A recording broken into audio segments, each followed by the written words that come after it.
All right. All righty. Well, evening, everybody, or whenever you're watching it later. Good to have you. Good to have you join us. Jimmy and I have talked about our last session together. I let him know that I've got a bunch of other content. Usually I come in and I'll do a weekend where we'll have like a Friday evening and then 4 sessions on Saturday. So, I got 5 or 6 sessions worth of material that we can bring to you. So we're just going to do a piece by piece. The last one was kind of an introduction to the whole idea of small church ministry being valid. And we talked about things specific to the pandemic. And what I want to do now over the next, several together is I want us to do some practical things, but I also want to, in every session, do a little more kind of laying the foundation of some of the philosophy of small church ministry that I've discovered along the way. So it'll be a mix of kind of philosophical groundwork and some practical steps, and it will get less philosophical and more practical as we go, is kind of how we're going to do this. So once you've got, all of these in the can, as it were, it'll be something you can have and access at any time or share with other people as well. And I think it will last long term. The first one that we did about the pandemic hopefully will not be as valid for very long, because hopefully this will be over soon. But the rest of what we'll be talking about, I think, is really kind of long-term and evergreen content that I think will, apply to small churches for a long, long time to come. So what we'll be talking about tonight, I've titled it, "Okay, we're small, now what?" Since we established last time that small was okay, that small operates in some ways uniquely different from big churches, the question is, okay, now what do we do? So to kind of introduce to it, I want to tell you just a portion of my story. I've told you some of it already. As we go through it, I'll be telling you other pieces. But as we talked about last time, I went through this long season of real discouragement and frustration over the church not getting bigger in the way that the church growth people seemed to promise that it would. And I actually got to a season where I sought pastoral counseling over it and almost left ministry over it. And shortly after I kind of was beginning to come out of that and was beginning to kind of see, okay, I think we can do this. I think we can manage small stuff. I went to our denominational annual meeting. And every year I go to our, I'm part of a denomination. I want to be loyal to them. I get good stuff out of them. I have a lot of friends there. So every year I would go. And every year the head of our denomination for Southern California would get up and would give kind of a state of the state talk, which he ought to do. It's part of what makes sense for him to do. And every year, as part of this state of the state of our denomination within the state talk, he would talk about numbers, and numbers are appropriate. Some of it is numerical. And every year, as part of that talk about how we're doing and the numbers, every year he gave us this report. Over 90% of our churches are under 200, and over 80% are under 100. Every year he would give that to the 0.01% of it. Every year, it didn't change by more than 1 or 2%. Every year, no matter what happened, no matter what we did, that seemed to be the case.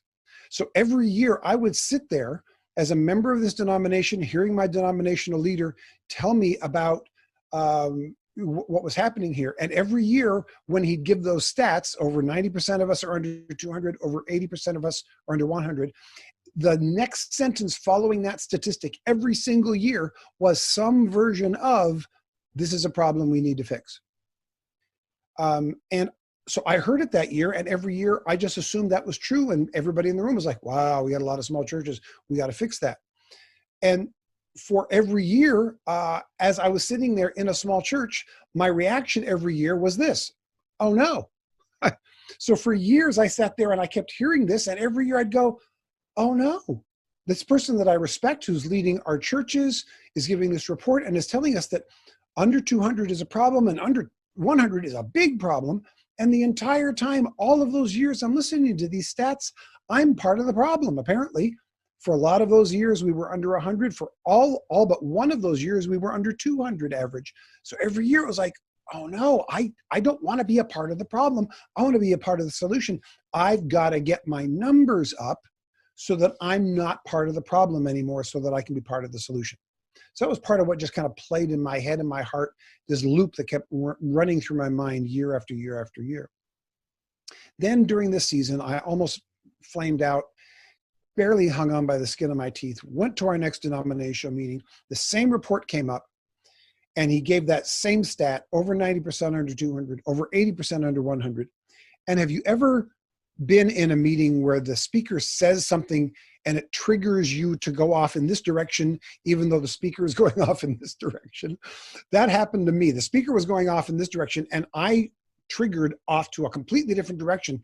Instead of that year, instead of responding, "Oh no," I responded this way: "So what? So what? You're telling me we had all these small churches?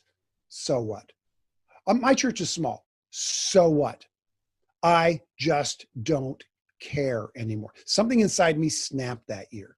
And I'm sitting there going, I don't care. I don't care about it anymore. And here's what I've discovered since then. If you're ever talking to someone who's going through a difficult time and they get to the point where they say, "I just don't care anymore," what that means every time is they now care so deeply that they can't even acknowledge it to themselves because it hurts too much to acknowledge. That's what it always means. When somebody who's got, estranged from one of their parents, their father or whatever, says, "I don't care what my dad says anymore," that always means that's really hurting right now. And that's where I was. I was really hurting. But I just sat in this "so what" thing. I got cynical. I got angry. But I'm also stubborn. And so when I ask "so what," I actually want to find out "so what." So I did some research. And I did some research on the "so what" of having so many small churches. And here's what I discovered. The percentage of small congregations within a cluster of churches, whether it's a denomination or a region or whatever, the percentage of small churches within a cluster of congregations says nothing about the health of those churches. And here's why. If that group of churches is experiencing renewal and revival, a big part of the renewal and revival of a group of churches, whether it's a denomination in a region or whatever, a big part of the renewal of a group of churches is going to be the planting of new churches, right? And when churches are planted, they tend to be what size? Small, right? So when a group of churches is experiencing renewal and revival, a part of that renewal and revival will be planting new churches, which means because of renewal and revival, the percentage of small churches will remain high because they're planting new ones. Likewise, if the group of churches is in decline, then the churches within that group will be experiencing fewer and fewer people. And so the number of small churches will also stay high. Bottom line is, and I've done the research all over the world with denominations all over the place in all kinds of countries, and it's almost been entirely informal conversations that I've had with denominational leaders. In every single case, it is proven to be true.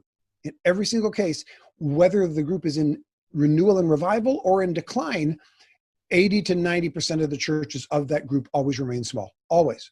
Always. So when we say, "Hey, we've got a lot of small churches," that on its own says nothing about the health of the churches in question. It's simple.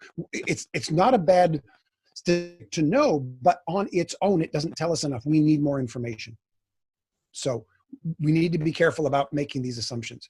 So after that, based on my research, based on what I found out, my current reaction now to that situation is this. Now what? Okay, we've got a lot of small churches. Now what? What are we going to do about this? And very shortly after that, that was what began my research into what do healthy small churches look like? How do we get healthier? How do we get stronger? How do we do a small church better? And there was an illustration. Actually, I was watching a movie during that time, and there was this moment in the movie that struck me, and I went, "Oh, that's all about small churches." And it's the movie Apollo 13. So if you've never seen it, it of course is about the actual mission Apollo 13.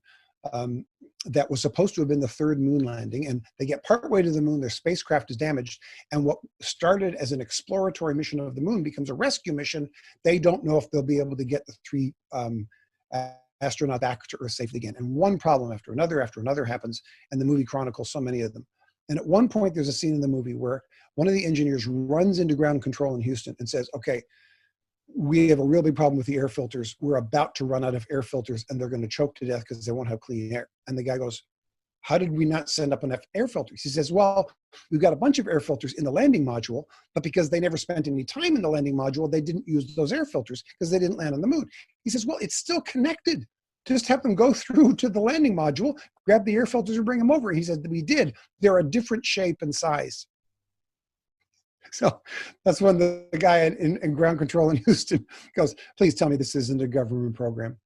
Yeah, on the same ship, connected to each other, but they have different shape and sizes of air filters. So the very next scene in the movie, a couple engineers take a couple large boxes of material and they dump it on a huge table. And to the other engineers in the room, they essentially say this: everything that's on this table is everything that's on Apollo 13. So using only what's on this table, we have to figure out how to make this filter fit into this hole that it's not designed to fit into, or they die and the clock is ticking. Get it done. I don't know a better picture of what it's like to pastor a small church than that. The wrong materials in the wrong place, the stakes are high, and we've still got to get the mission done, right? So many pastors, there's a saying in business now where they say, get the right people on the bus, right? If you're putting your team together, get the right people on the bus. And it makes sense. It's actually from a very good book called Good to Great by Jim Collins. And it makes sense in a business environment or in a big church environment, but in a small church environment, what do you mean get the right people on the bus? It's like, these are my people. This is my bus. You're acting like I have a choice here.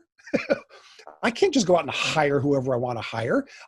This is my bus. These are my people. I've got to figure out how to make do with this Apollo 13 table mess. And nothing on that table was designed to do the job that they were meant to do, but the mission stays the same. And that's where we are in our small congregations. Quite often we look at what God has placed in front of us and we go, really, Lord, this is the material you've given me?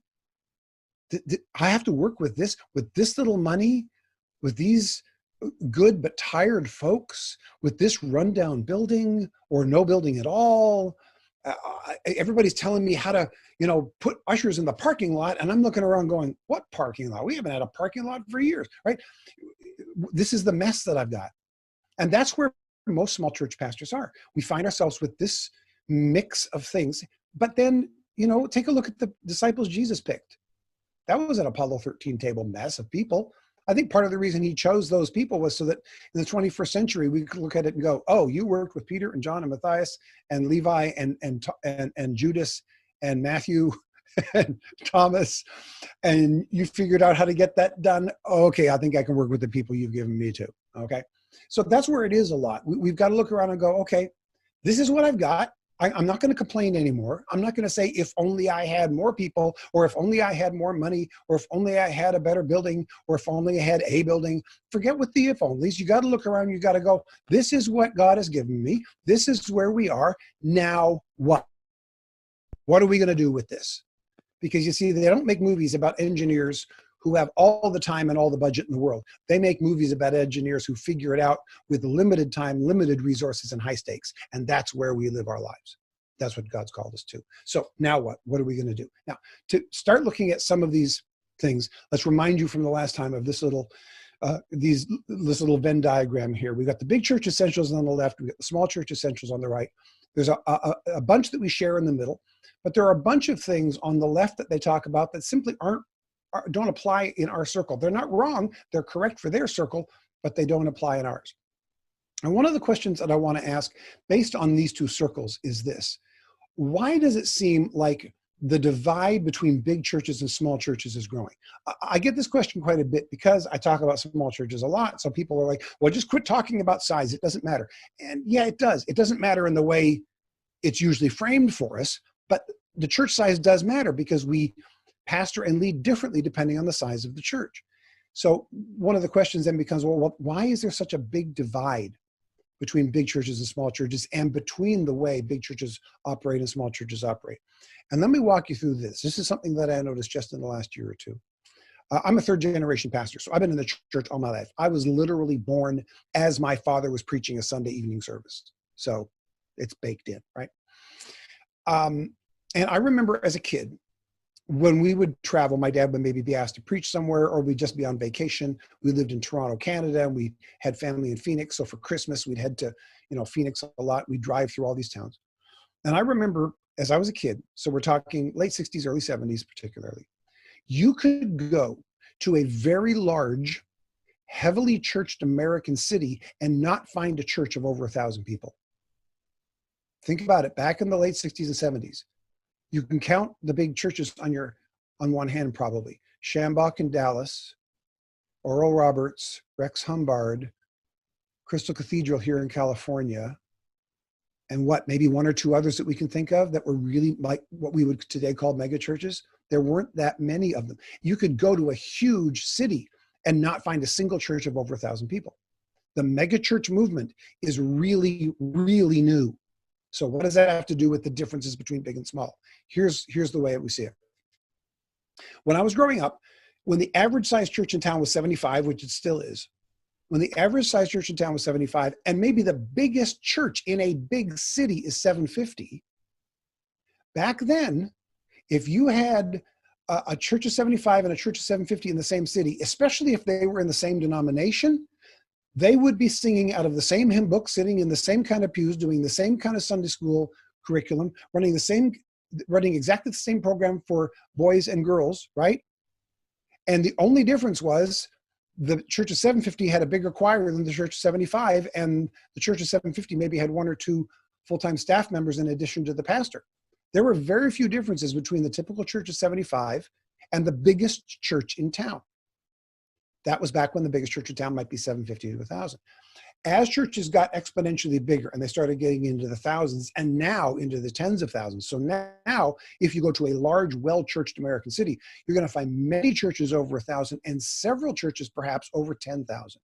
When you get to that size, the types of administrative skills that it takes and the types of ideas that you have to learn to use are really different than back when the biggest church in town was 500 to 1,000. But here's the thing. When a congregation of 20,000 learns how to do something in a new way, and they teach a bunch of pastors, the pastor of a church of 500 can use a lot of what the pastor of a church of 20,000 is talking about, but the pastor of a church of 50 is still left out in the cold. Like, none of that applies to me.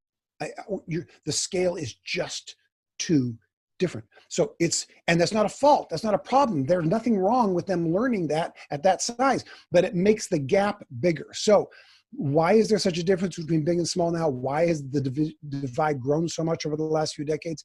It's an unintended consequence of the church growth movement. And I do mean unintended consequence. I'm not blaming anybody here.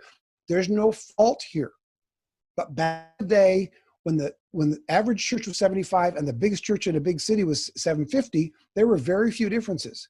Now there are huge differences. It's the nature of size.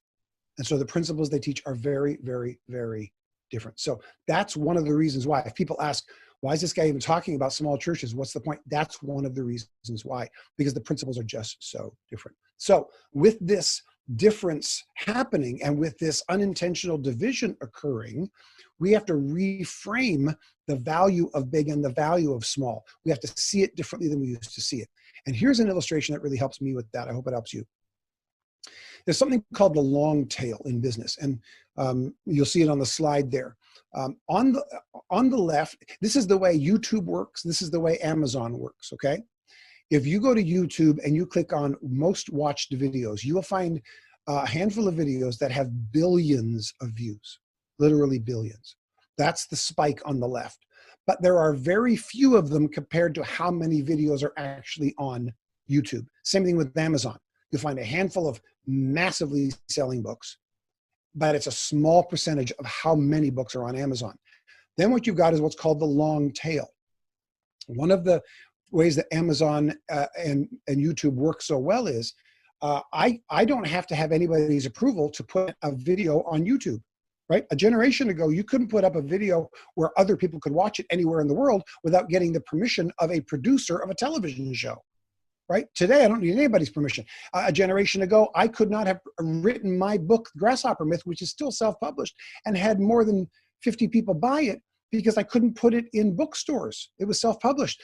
But the moment I published it with nobody's permission, with no gatekeepers at the door, I was able to put my self-published book on the biggest bookstore that has ever existed. I put it straight on Amazon, in Kindle and in print. Nobody to stop me, nobody to tell me I couldn't. So I'm part of that long tail that you see there, okay? Now here's the deal. You see where that little split happens there between the green and the yellow? There are as many hits, as many on YouTube, as many views, and on Amazon, as many books sold in the long yellow tail as there are in the big green spike. It's 50-50. And for churches, let me show you that on the next slide, the same thing, and now we'll just change the words for church context. On the left, you've got the big churches. These are the noticeable ones. These are the ones that we hear from at conferences and so on. And they're doing great work. They're doing good kingdom work. But at about 200 to 250 is where we hit the halfway point. And fully half the Christians in the world are worshiping in big churches in that spike. And fully half the Christians in the world are worshiping in small churches in the long tail. So there's a whole, these churches in the long tail are very small, but there are so many of them. So when you look at it that way, I want to ask you, which half of the church can we do without? Can we say to the small churches, we don't need you? No, we're cutting off half of our existence. Can we in small churches look at the big churches and go, oh, they're just so empty, they're just so shallow, we don't need big churches? No, we're cutting off half of the body of Christ that way. Each has value. Now, each will do something very different.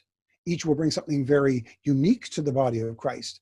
But if you take a look at that, you begin to have some understanding of the role we in small churches play in the body of Christ. We are serving fully half the body of Christ in small churches, just as the other half of the body of Christ is being served by large churches in the big spike. Big spike, long tail, they are both of value. The difference is 99%, I won't put a percent on it because I don't know the actual number, but the vast majority of resources and content and books that are produced for churches are written by people in the big spike.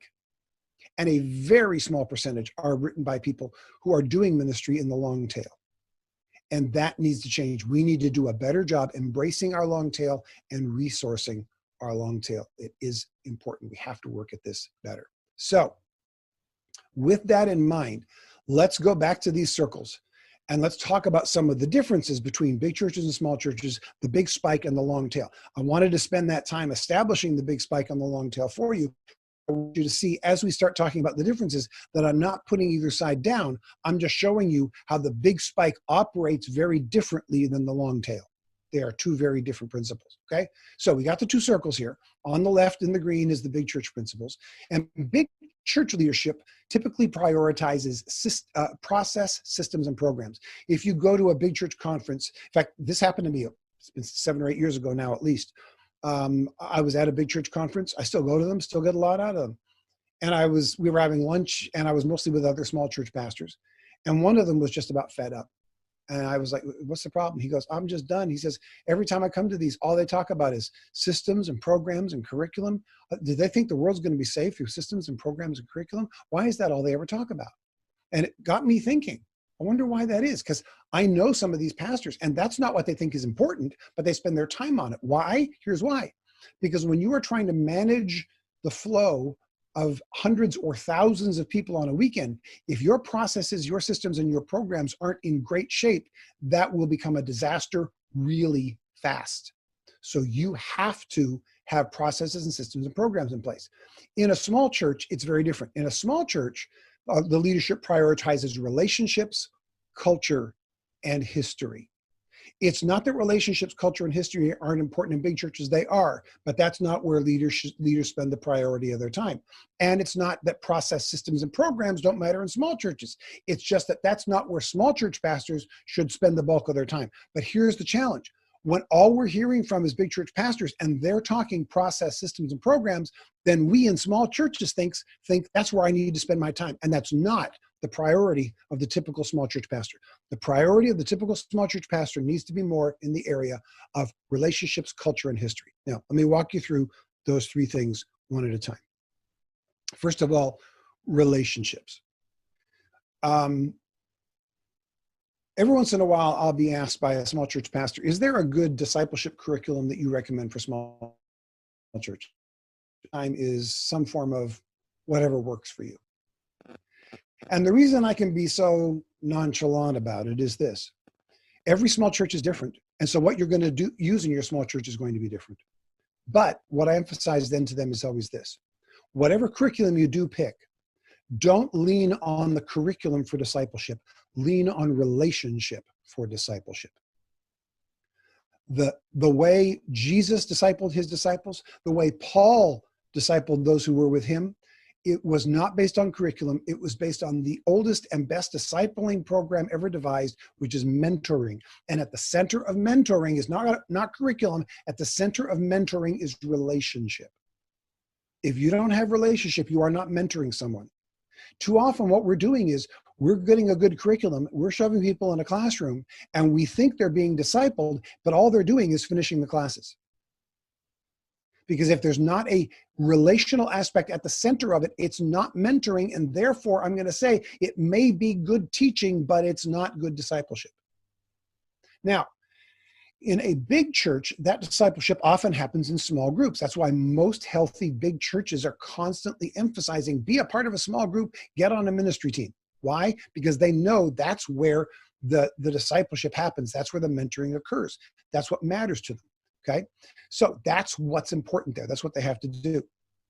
In a small church, however, some of that mentoring can happen directly hands-on from the pastor. It's one of the reasons that a lot of small church pastors like pastoring a small church, is because they don't hand off the process of discipleship to others. They get to participate in it themselves, sometimes one-on-one, sometimes in a smaller group. Now, we should always, whatever the size of our congregation, we should always be discipling people who become disciple makers eventually, so that it's on the shoulders of others as well. But in a smaller church, the pastor will always have a hand in the disciple-making process directly with the people in the congregation, because it's a priority of relationships. So that's relationships. Secondly, we prioritize culture. Now, when I talk about the culture of a church, I don't mean one church is formal and another church is traditional. That's not culture, that's style, that's surface. Culture is beneath the surface. Culture is the invisible set of rules that governs everything a church does. The invisible set of rules that governs everything a church does. That's called their culture. And most cultures, if most churches are invisible. In fact, the people in your congregation who are enforcing your church's culture the strongest probably don't know they're enforcing culture. But anytime somebody says, well, that's just the way we do it at our church, that's a statement of culture. They're saying the culture of their church, even if they don't know how to phrase it that way. And in a small congregation, culture is led very differently than in a big congregation. As an example, if you have heard much about culture from big church pastor standpoint in the last few years, you have probably heard something like this. The pastor and the pastoral staff need to set the culture of a church. They need to establish the culture of the church. They need to repeat the culture of the church. They need to infuse the culture of the church into everything that's done. It has to be led by the main pastor and by the pastoral staff. They are the ones who set the culture. If you are in a small church and you try to set the culture, especially if you're new to that church, or especially if you're young, or especially if that church has been around a long time, if you come in and you think you're going to set the culture of a long-time church and you're a brand new young pastor, well, God bless you at your next church, because it's not going to work. Small churches have a culture of their own. So what do we do when we go in? What we have to do when we go in is, one, we have to learn the church's culture. Two, we have to show them the parts of the culture that we appreciate. They need to see us appreciating their church's culture. And then, and only then, after a season, will they give us limited permission to participate in leading the culture to a different place. And you notice that was a complicated sentence with a bunch of qualifiers, right? That's intentionally. You're not going to walk into a small church and just tear everything down, do what you want. You will be off to the next church really fast. You need to, one, understand what the culture is. Two, show them that you appreciate parts of the culture that are worth appreciating. And then, and only then, will they give you limited permission to participate in bringing the culture to a new place. And then, after seasons, after years, I've been in my congregation 28 years. Now it's not a big issue. When the leadership steps up and said, hey, we're going to do it in a new way, everybody goes, okay. But that didn't even come close to being a reality until 2 decades in. That's just, it takes a long time for that to happen. Now we set the culture because we're a part of the culture. After 28 years, we're as much a part of the culture as anybody else is. But now as leadership, we have a responsibility to see what's wrong with the culture to lead it to new places. But the newer you are, the younger you are, the longer the church has been around, and the older the average church member is, the more careful you need to be about thinking you can just run the culture. It's not going to happen. You got to know it, you got to appreciate it, and then they'll give you limited permission to help lead. That's culture. And then thirdly, history.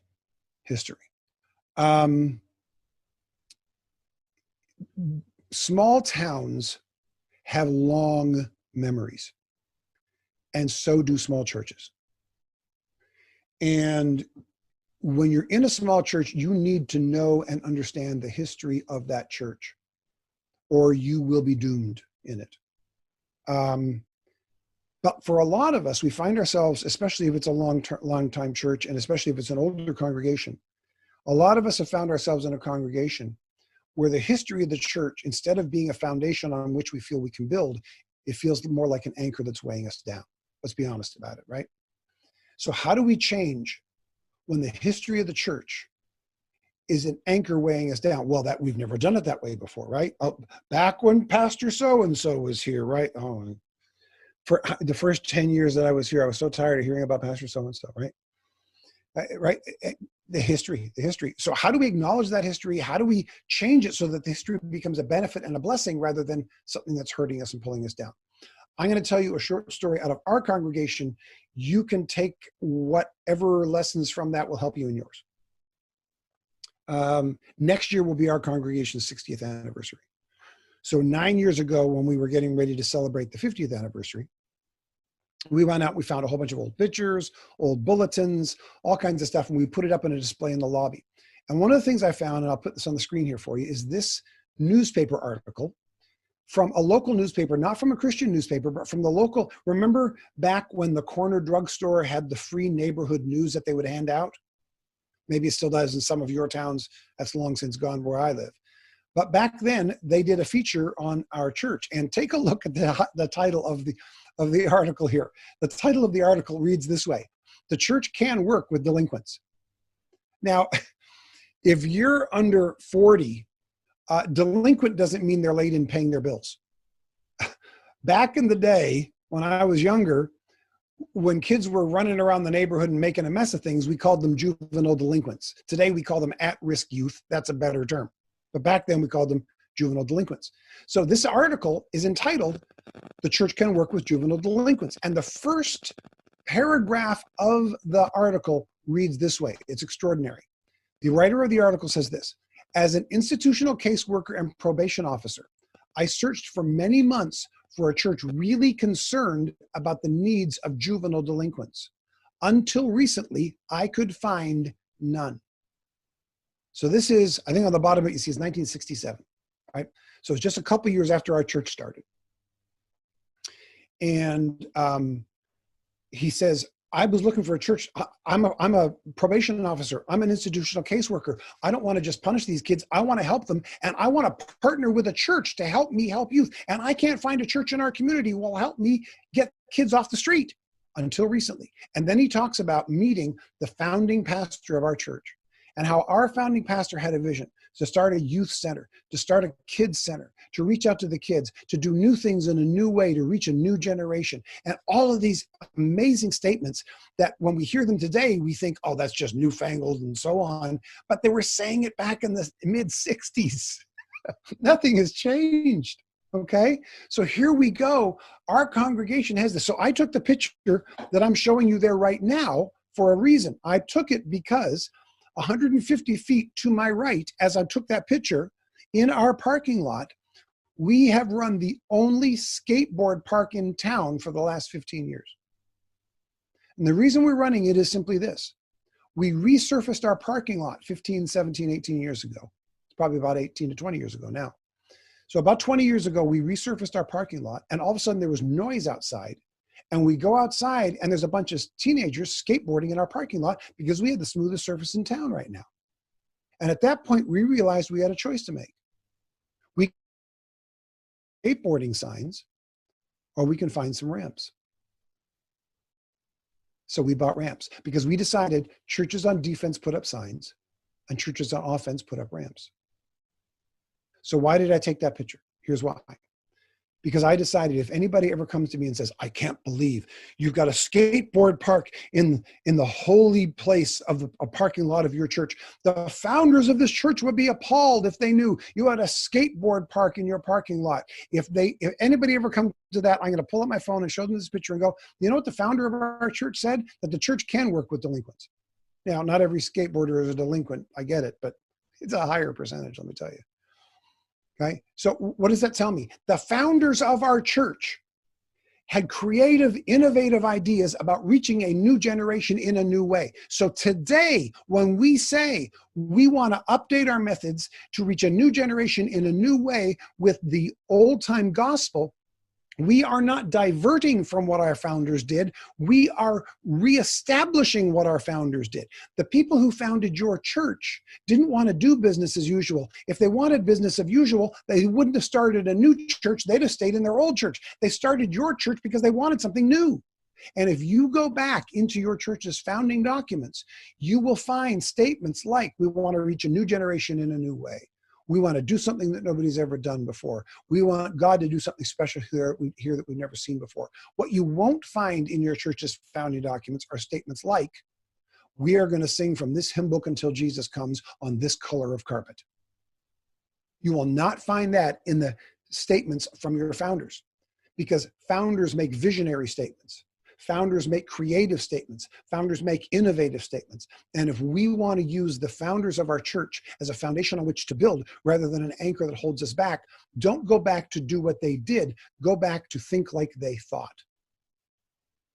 So that's the final thought I'll leave you with on this one. If we're looking at the foundation of our church and we're trying to figure out how do we move this small church forward? How do we move this stuck church forward?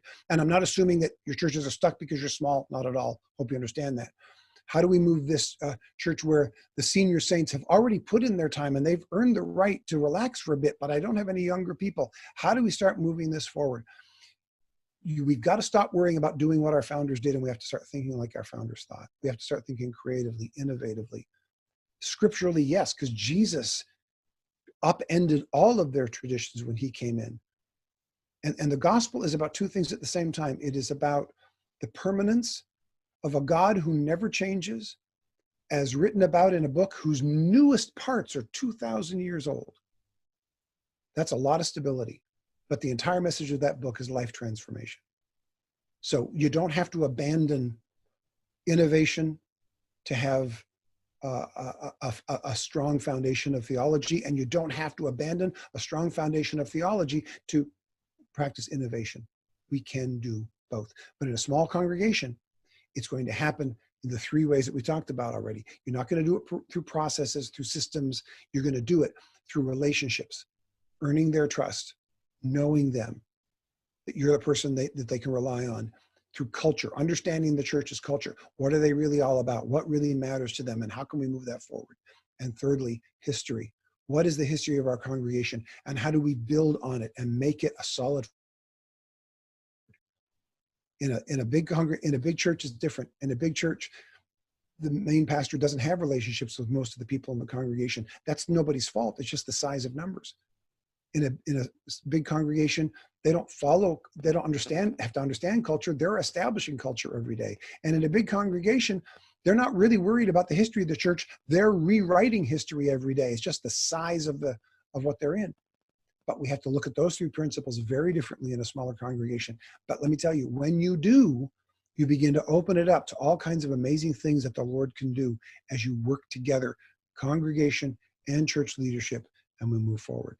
So don't just repeat what was done in the past, but think in creative, innovative ways like the founders of your church did. And I hope as you apply some of this, you can move forward in your congregation as well. So that's it for this talk. And I hope you can get some value out of that for you and for your congregation. All right. Thank you, Karl. You got it. And we have a schedule for 4 more sessions. You want to tell us what those are, what the topics are? Yeah, the next one is going to be how to discover and use what your church does well. Your church does something well, or it can do something well. How do we discover what our church does well? And then how do we actually implement that thing? And here's the thing, this is more important in small churches than big churches, because in small churches, we need to find the one thing we do. So how do you find that one thing we do, and how do you establish it really, really well? At one point, we're going to take a look at vision casting. And the moment I say that, most small church pastors cringe. I get it. We're going to look at it in a completely different context than you've ever seen it before. Straight out of the book, straight out of the Bible, straight out of Acts chapter 2, the birthday of the church. It is different than what you've been taught. Not because what you've been taught is necessarily wrong, but it's much more applicable in a big church context. The day of Pentecost, the birthday of the church, actually has something to teach us about how vision is cast to the body of the congregation, and how we as pastors can help to understand and lead that. And then probably our last one is going to be, how do we find and mentor volunteers in a smaller congregation? Finding them is a tough thing to begin with. And then how do we mentor them? How do we grow them up? How do we share the responsibility and the leadership of the congregation with volunteers when we can't hire paid staff in a big church? So that'll be it. Finding and using the one thing you do well, vision casting, and finding and mentoring volunteers in the next 3 together. Sorry about that. All righty. There we go. I couldn't get unmuted. All right. And I will get with you, and we will set a date.